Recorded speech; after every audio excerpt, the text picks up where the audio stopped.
I wanted a little bit of time to talk about the Eversolo, which I reviewed earlier this month. Yeah. Now there's sometimes reviews go on and they're a little bit slow on the uptake and they get good numbers, but over 6 months or whatever. Yeah.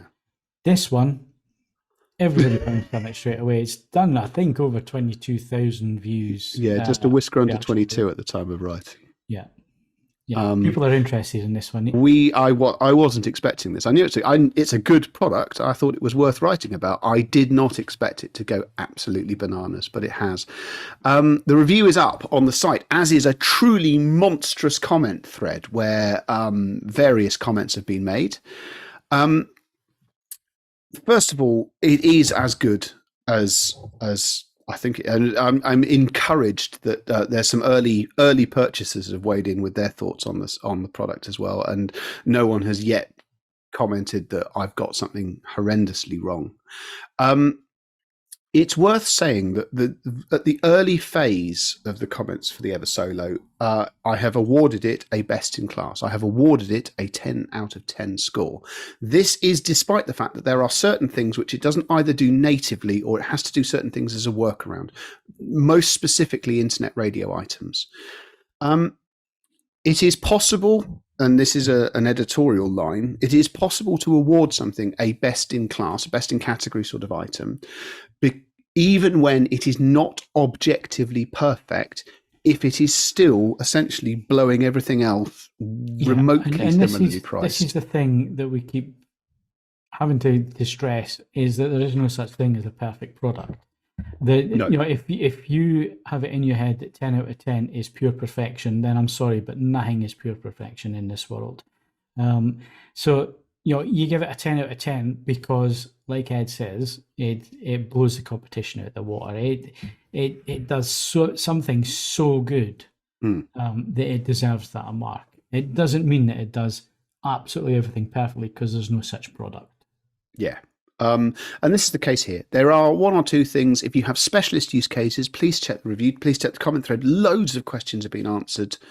But objectively, if you have this sort of budget right now, late May 2023, there is nothing under £1,000 which lays a glove on this product. It sounds fantastic, but Zidoo had been doing that correctly with the alpha streamers. They sounded fantastic. What the Eversolo does is cost less. It removes some of the video functionality, which from an audio perspective was always a slightly niche undertaking. And in return, it gives you a software platform which is two generations on from what the Zidoo items have at the moment, although they are supposed to be updating to the Eversolo style platform in the fullness of time. If you don't want to use Rune, and that's a perfectly sensible thing to do, it's an expensive addition, the Eversolo is just a joy to use on its own firmware.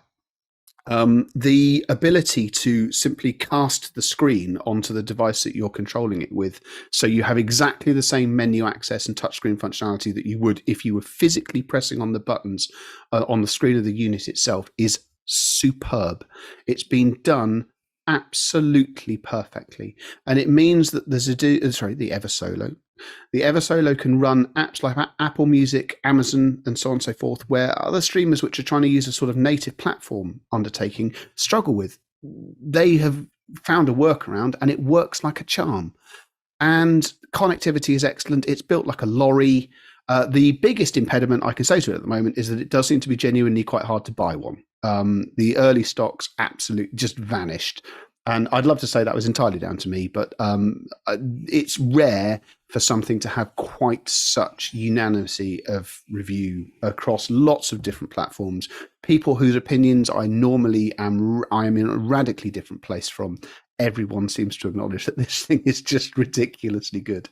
So yes, but I want to thank everyone who, obviously come along to read it. And, the comment section it's been genuinely interesting. It has, if nothing else, demonstrated the extraordinary breadth of knowledge that our forum members have. There are people who know things about Android bootloaders. That means I probably don't want to be stuck in a lift with you, but you are extremely clever. There's no doubting about that. So yeah, that's something that one of the more unexpected things that happened this year. I have to be honest, at the moment, it's going to take something quite extraordinary to turn up to knock that away from potential products of the year, because, as I say, objectively, it doesn't do a single thing wrong.